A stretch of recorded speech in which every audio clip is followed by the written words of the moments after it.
we are. So it's Carly Jane here on our YouTube channel again today, twice in one day. It's not bad, is it? So now I've got Julian Jenkins with me. So hiya, Julian. How are you? How are you? You okay? Yeah, I'm really good. Thank you. I love your pictures behind you. I know, yeah, quite a psychic artist these days, you know. So I wish. So I'm asking the same question we start with every time is, so where did all this start with you? And I think it's a long way back, I know. Yeah, it is a long way back. I think it's interesting, to myself, even when I regale it, there's always bits in there. I think, oh yeah.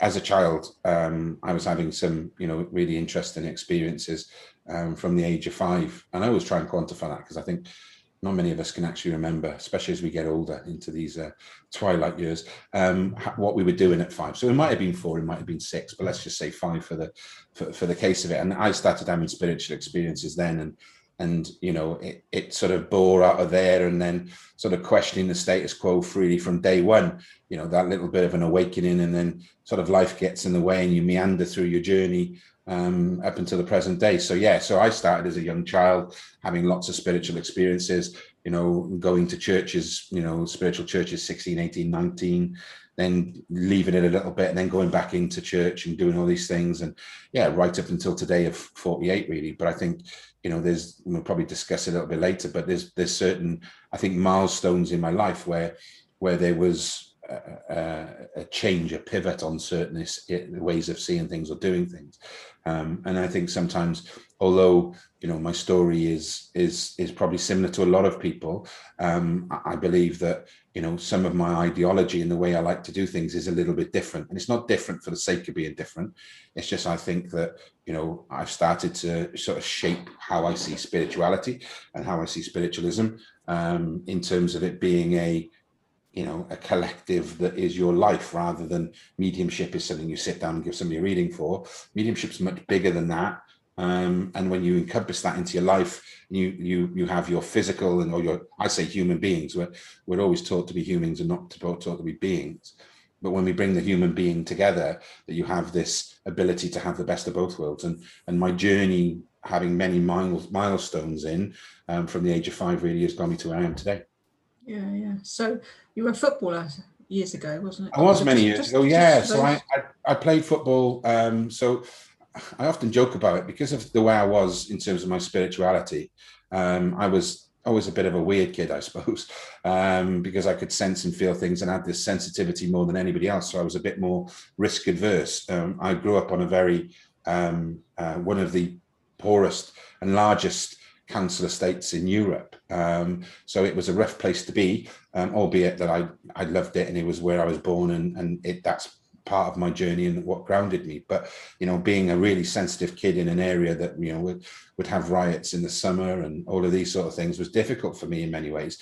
Football then was the gift, the vehicle for me to be a groovy kid, because I was pretty good with my feet.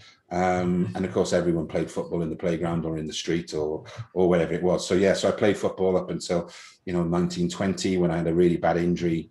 I was playing up at Bradford City at the time, which is, for those people who don't know, the UK is sort of North Yorkshire, northwest of England, really-ish. And I finished playing up there, and then come back to the UK. So I had to come back to Wales when I live in Cardiff. So I played football for a while, which was interesting. It was my passion, it was my dream, it's what I thought I was going to be.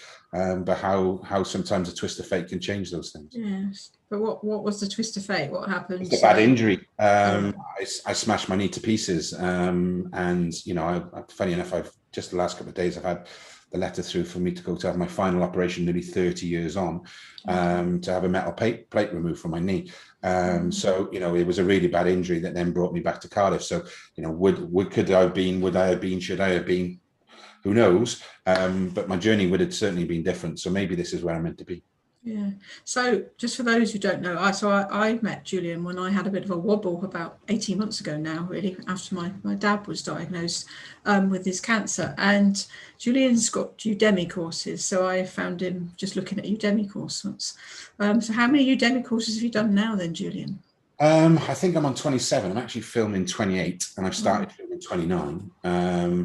So 28 courses. And that was, for me, a big pivotal change, because although I was doing a lot of stuff locally, Udemy allowed me to scale and get the message out there. And, I've been quite blessed and fortunate in terms of, I think I've got nearly 30,000 students now, which is just, even when I say it now, it's like, what? And, in 180 countries, I think, in 29 different languages. It's and it's amazing. It's amazing and crazy all in one. Yeah. And I think, so that was that journey really amplified. So what online is giving us all now, and even, platform where we are today, is the opportunity to, to tell our stories to a much wider audience. And those stories then will resonate with people who get it or don't get it. They'll put it down. If they get it, they'll pick it up. And then you just, you start to form, friendships and tribes and everything off the back of that. Absolutely. And I say you've got a big following, and that's where I found you, and lots of friends and things. So it's brilliant. So where are you going now? Because some of us haven't seen you for a little while. I haven't seen you for a little while myself. So where's life going now? Well, I think the thing is, with all of these things, you've got to be, I talk about spirituality, which is, for me, connection and relationship with yourself, and connection and relationship with your family, your friends, and the wider world. Spiritualism is a belief system that you don't die, that you pass over, and you have the ability to work with spirit to help develop, to heal, to develop, to serve, develop, and heal. Okay. And that's what I believe. So, I think, but you've got to get that balance. And I think the balance is the key to it. My mantra and everything I do is to help people help themselves live a happy, balanced spiritual life with clarity and purpose. And that word balance is key to me, because, I sort of got really into this big time, and I was doing, like, I could sit in this chair for 18 hours a day, 7 days a week, because when you really start to think about the World Wide Web, actually, as somebody's falling to sleep, somebody's waking up. Yeah. So you could actually be online 24 hours a day, 7 days a week, and answering and talking and everything else. But what you've got to realize is part of your human being. You've got to be a human, and you have to be the being, the spiritual side, but you have to make sure that you balance that. So, I've tried now to, especially with COVID and all the rest of it that's going on, try to sort of balance my life. So I have my family, my friends, and my physical life, and then I have my spiritual life, albeit all one. So I'm just trying to balance that at the moment. So I'm offering, I'm trying to be as personable as possible, but it gets difficult when you've got 30,000 students, possibly 300 emails every morning. It's difficult to answer all of them. It's difficult to, to do that. I would never, in terms of emails and answering, I would never employ anybody to do it for me, because people aren't speaking to, people don't want to speak to assistant, they want to speak to you. It's about setting that expectation and being able to deliver against that. So for me, I'm still producing courses. I'm still creating the online community that we've got. So I'm doing 2 live events a week. I'm still answering emails. I'm still trying to be as much on Facebook as I can. I'm trying to do all this. But there comes a point where I down my tools and say, right, I'm going to be Julian the human now. And that's important. So what I'm trying to do is build a balance and a structure that allows me to keep delivering, keep scaling, I suppose, but in a way that isn't going to kill me. Oh yeah. The other thing that you were doing is the well centre. Is it the well centre for the that's woods? The problem we got at the well centre is we've sort of secured all of the bits and pieces and the land and that, and then COVID's hit. So COVID sort of pushed everything back 2 years. But as a lot of you will know now, even if you want to do anything, it's virtually impossible. Because the cost of materials, you can't get anybody to do anything. Everything's spiraling. So in my mind now, what I'm going to do is just basically mothball it.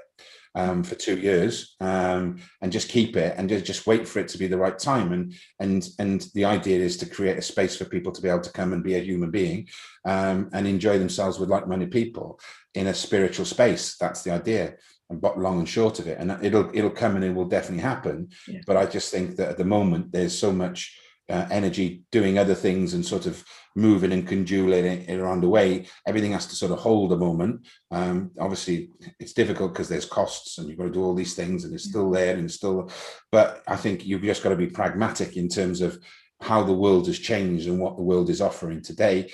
And you've then got to be able to, be very malleable in terms of what that looks like, and what the art of possible is, and what you can deliver whilst still doing all the other bits that you've got. It's busy, isn't it? Yeah, it is, but it's good. It is important, and I'm still sort of sitting down and listening and reading and learning, and we're all students, and so this whole journey is a very ongoing progress. I think the one thing that I learned a lot out of it is when we started, we can get so engrossed in everything.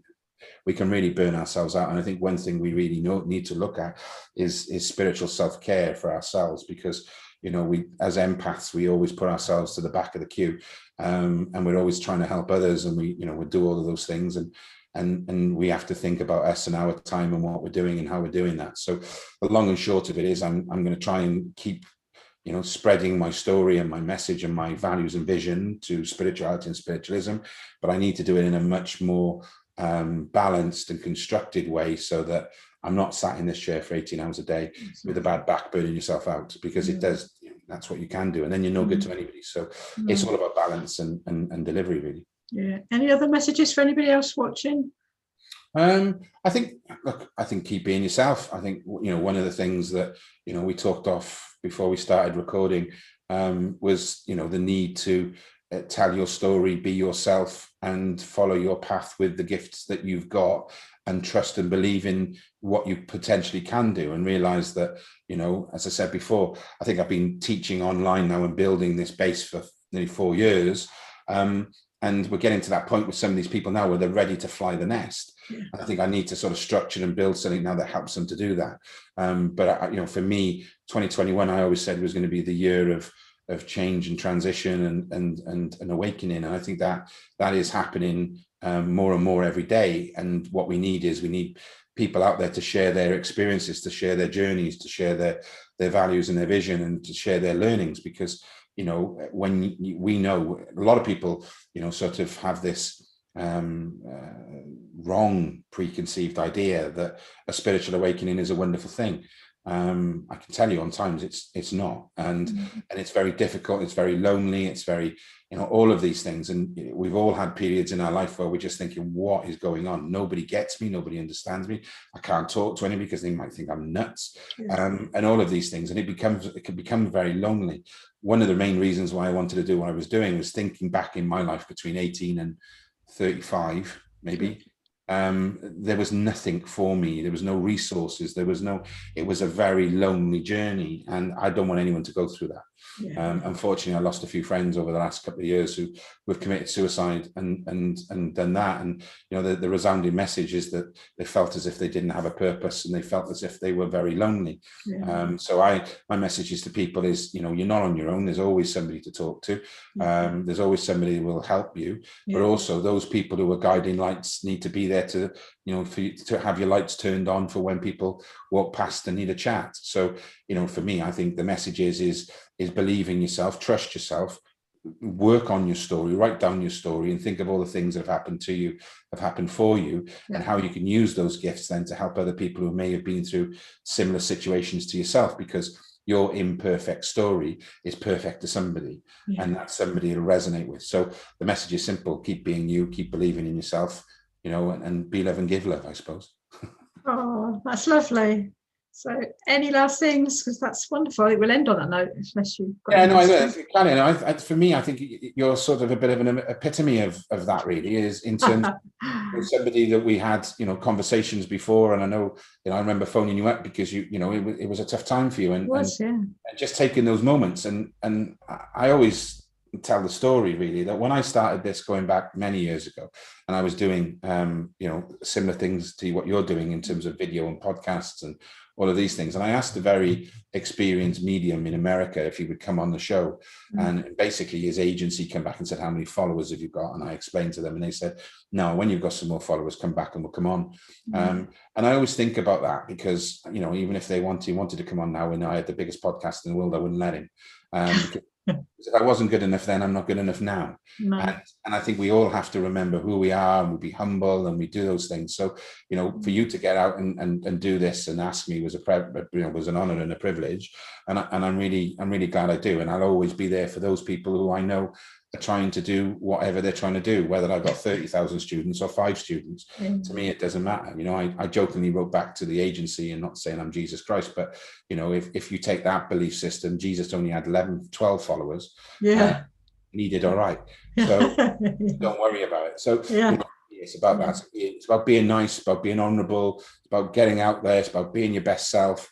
it's about understanding that success is as good as you can be and not anybody else, and just doing what you're doing. And it's great to see you doing it. It's really nice, to see all the stuff that you're doing, and long may that continue.